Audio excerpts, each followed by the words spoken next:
তো 14 বছরের একটা ছেলে আমাকে প্রশ্ন করলো যে আমরা অনেক 47 কিলোমিটার দূর থেকে সে আসছে। তো লালমনিরহাট জেলার যে সিকোয়েন্স, আমি 11টা জেলা ভিজিট করার পর দেখলাম যদি হয়তো 20টা উপজেলা সুবিধা পাচ্ছে বা কোনো মতে তাদের জেলা কোচ বা বিভাগীয় কোচ তাদেরকে হেল্প করতেছে। আর বাকি কী হচ্ছে, যেমন মেয়েদের ক্রিকেট যদি যাই, মেয়েরা প্র্যাকটিস করা একটা জেলায় যদি 70টা মেয়ে ছিল এক সময়, সেখানে 7জন মেয়ে খেলে না কেন? তাদের কোনো ড্রেসিং রুম নেই। তারা যে বলটা দিয়ে খেলে ছেলেদের বল, মেয়েদের যে খেলার যে বলটা সে কিন্তু অপেক্ষাকৃত ছোট। তো এখন এই ফ্যাসিলিটিসগুলো নিশ্চিত করার পরে তাদের ড্রেসিং রুম, তাদের উইকেট, তাদের এই বক্স নেট, তাদের টুর্নামেন্ট নিশ্চিত করা, এবং এই যে ছেলেগুলা ওরা যে নিজের উদ্যোগে কাজগুলো করছে, তাদের বেতনভুক্তি, তারা কিন্তু চাকরি করে তারা খেলাগুলো চালায়। কিন্তু তাহলে একটা পর্যায়ে কিন্তু আমরা আশা করছি কি যে বাংলাদেশে আমরা বিশ্বকাপ জিতব। অনেক স্বপ্ন, বাংলাদেশের ক্রিকেট দেখে মানুষ সমালোচনা করছে বা খুশি হচ্ছে। আলটিমেটলি আমাদের এই গত বাংলাদেশ যেই পর্যায়ে এখন আছে, আমি মনে করছি যে অনেক ভালো খেলছে বাংলাদেশ। কারণ এই 11 জেলা ঘুরার পরে আমার মনে হয়েছে যে আমি দেখেছি প্র্যাকটিক্যালি যে কোনো রকম কোনো ফ্যাসিলিটিস তো নাই। মাঠ তো বাদই দিলাম, একটা ন্যূনতম যে বল, ব্যাট, প্যাড, গ্লাভস এবং তাদের টুর্নামেন্ট সারা বছর খেলার যে প্রক্রিয়াটা, তারা ম্যাচ খেলতে পারে না। এটা হলো ছেলেদের ক্ষেত্রে যদি হয়, এমনকি আমাদের যে স্কুল টুর্নামেন্টগুলি হয়, এজ লেভেলগুলি হয়, তাদের কোনো ডাটা বেজ নেই। তো এই যে নিজের উদ্যোগে সারা দেশে একাডেমিগুলি যে চেষ্টাটা করে যাচ্ছে, তো বিসিবি আমরা যেটা চাচ্ছি সেটা হচ্ছে ডিসেন্ট্রালাইজ করা খেলাটাকে। তো সেটার কারণেই কিন্তু আমার এই জেলাগুলি ঘুরে টোটাল চিত্রটা ঢাকায় পৌঁছানো, যে আমরা যেহেতু ক্রিকেটের স্বার্থে অনেক লম্বা প্ল্যান করছি যে আমাদের তৃণমূল থেকে আসবে। তো এরা যে বাচ্চাদের কিনে খেলে তারা কিন্তু ন্যাশনাল পর্যন্ত চলে আসছে, কিন্তু ওই ছেলেগুলো কীভাবে ন্যাশনাল পর্যন্ত আসলো? একান্ত নিজের ইচ্ছায় এবং ওনাদের মতো প্রমোটরদের ইচ্ছায়, হ্যাঁ, তাদের ইচ্ছা শক্তির কারণে। কিন্তু এটা এভাবে তো চলতে পারে না। একটা ইনফ্রাস্ট্রাকচার যদি ডেভেলপ না করে শুধু ইচ্ছা শক্তিতে হবে না, কয়েকদিন পর তারা ডিমোরালাইজড হয়ে যায়, মোটিভেটেড হয়ে তার থাকবে না এখানে। তাহলে এটা যদি নাই থাকে, এই মেয়েদের ক্রিকেট যেখানে ছিল 70টা মেয়ে, সেখানে 60টা মেয়ে। এভাবে যে ছেলেগুলো খেলছে তাদের যে ফ্যাসিলিটিস অভাব, তারা কয়েকদিন পর তাদের ফ্যামিলি থেকে না করে তোমরা খেলো না। তো এখন কোন ট্যালেন্ট কোথায় নষ্ট? ট্যালেন্ট তো ডেলি ডেলি জন্মগ্রহণ করে না। আমরা যদি তাদেরকে ধরে রাখতে না পারি, তাদের খেলানোর সুযোগ না দিই, তাহলে আমাদের তো ন্যাশনাল টিমের, বিশ্বকাপ তো দূরের কথা, ন্যাশনাল টিমের প্লেয়ার সাপ্লাইটা আশা করাই অনুচিত। তো এতদিন পরেও আমরা কিছু করতে পারিনি, যেহেতু আমাদের নতুন বিসিবি বোর্ড আজকে মাত্র 50 দিন বয়স। এই বয়সে আমরা যেটা চেষ্টা করছি ফ্যাক্ট ফাইন্ডিংস যাওয়ার জন্য, যে কী কী কারণে এই লালমনিরহাট জেলার, কালীগঞ্জ উপজেলা সহ এই সিনারিটা টোটালি তাদের কোনো উইকেট নেই পার্মানেন্ট, তাদের প্র্যাকটিসের জন্য কোনো হার্ড উইকেট নেই, টার্ফ নাই, কোনো বক্স সেট নেই, কোনো রোলার নেই, কোনো ড্রেসিং রুম নেই। মেয়েদের যেটা জরুরি দরকার, ড্রেসিং রুম দরকার, তাদের বল, তাদের গিয়ার্স, স্কুল লেভেলে যারা খেলবে তাদের কোনো সুযোগ সুবিধাই নেই।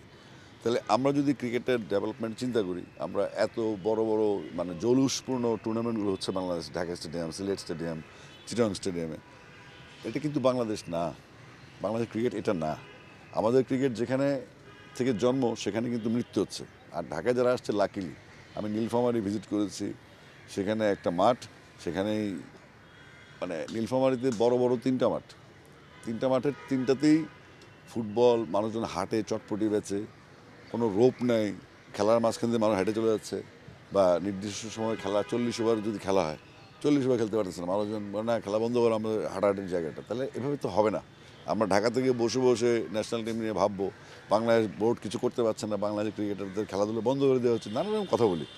কিন্তু আমাদের ফ্যাক্ট ফাইন্ডিংয়ে আমি দেখলাম যে আমাদের যদি প্রান্তিক লেভেলে এদের যে সমস্যাটা, এটা মেজর প্রবলেম। কারণ আলটিমেটলি এত বছরে যদি আমরা উন্নতি করতে পারি না আমাদের তৃণমূলে, তো সেক্ষেত্রে আমাদের বাংলাদেশের পাইপলাইনে বা ভবিষ্যতে বাংলাদেশ টিমে আমরা কিছু আশা করা উচিতই হবে না। সেই সমস্যাগুলো নিয়ে আজকে আমি আমাদের গেম ডেভেলপমেন্টের ডিরেক্টর ইশতিয়াক সাদিক ভাই, আমাদের সানিয়ান তামিম লজিস্টিকের, এবং আমাদের বুল ভাইয়ের অনুমতিক্রমে আমি কালকে এই দুজনকে টিকিট দিয়ে লালমনিরহাটে নিয়ে এসেছি আজকে। কারণ এই সমস্যাটা ওদের মাধ্যমে প্রকাশিত হলো, এই সমস্যাটা সারা বাংলাদেশে। তা আমরা তাদেরকে অবগত করার জন্য বেশি তাদেরকে নিয়ে আসা, এবং এই সমস্যাটা সমাধান করতে হলে আমাদের একটা ইয়ার ক্যালেন্ডার যেটা প্রয়োজন, যে একটা উইকেট তৈরি করলে তো একটু কয়েকদিন পর ফুটবল খেলা হবে, সার্কাস হবে, জনসভা হবে, মেলা হবে। এভাবে তো আসলে খেলাটা হবে না। আপনি রেজাল্ট চাইবেন, কিন্তু আপনি আপনাদের প্রান্তিক প্লেয়ারদেরকে সুযোগ সুবিধা দিতে পারবেন না, সক্ষমতা থাকা সত্ত্বেও।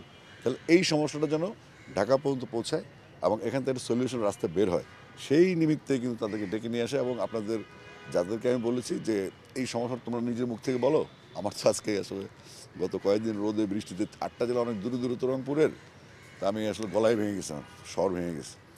তারপরে আমি আয়ুল সুমনকে থ্যাঙ্কস যে ব্যস্ত সময় পার করে আমাকে সময় দিচ্ছে হেল্প করার জন্য, কারণ সুমনও কুষ্টিয়া থেকে আসছে, সেও নির্মাণ ক্রিকেটের মাধ্যমে কোচ মসিউদ্দিন আহমেদ মন্টুর হেল্পে আজকে আয়ুল সুমন, আমরা তাকে চিনি তাই না? আমি চিনি, আমি তাকে গরিবাগের বাসা থেকে নিয়ে গেছি কুমিল্লায় খেলতে সেই 88 সালে। তাহলে এখনও যদি 88 ঘটনা ঘটে 2025 সালে এসে, তাহলে সেটা তো মানা যায় না। 12 বছর আর 25 বছর, 37 বছর। তো 37 বছর বয়সে আমরা কোনো মাঠ করতে পারলাম না, এদের মধ্যে একটা অনিশ্চয় ঠেলে দিলাম, আবার আমরা রেজাল্ট আশা করবো, এটা কিন্তু বৈপরীত্যের সংমিশ্রণ। একটা আমি দিচ্ছি না কিন্তু চাচ্ছি। তো এই চাওয়া পাওয়াটা জাতির উদ্দেশ্যে ফোকাস করা এবং আমাদের জেলা যারা মাঠগুলো মেনটেন করেন, যারা এই জাতীয় ক্রীড়া পরিষদ, তাদের দৃষ্টিগোচর করা এবং সেটার সমাধানের জন্য একটা বোল্ড পদক্ষেপ যেন আসে। এটা জাস্ট বিসিবিকে জানানো, বিসিবির ফ্যাসিলিটিসকে জানানো, লজিস্টিককে জানানো, ডেভেলপমেন্টকে জানানো, আমি যে এইচ লেভেলে আছি, এই সমন্বয়টা যেন হয়। তাদের এই 8টা জেলার যে কী লাগবে সেটার লিস্ট আমি নিয়ে এসেছি এবং আমি তাদের কিছু প্রতিশ্রুতি দিয়ে এসেছি যেগুলো আমাদের পক্ষে করা সম্ভব। কিন্তু তারপর কী হবে? এই জিনিসগুলো দিব, এটা মেনটেন করবে কে? যদি আমি মনে করেন বিসিবির প্ল্যান হচ্ছে ইনডোর ফ্যাসিলিটিগুলো কিছু কভার করে দিবে সারা দেশে কিছু কিছু জেলায়, এটা এক একটা খরচ 2.5 থেকে 3 কোটি টাকা।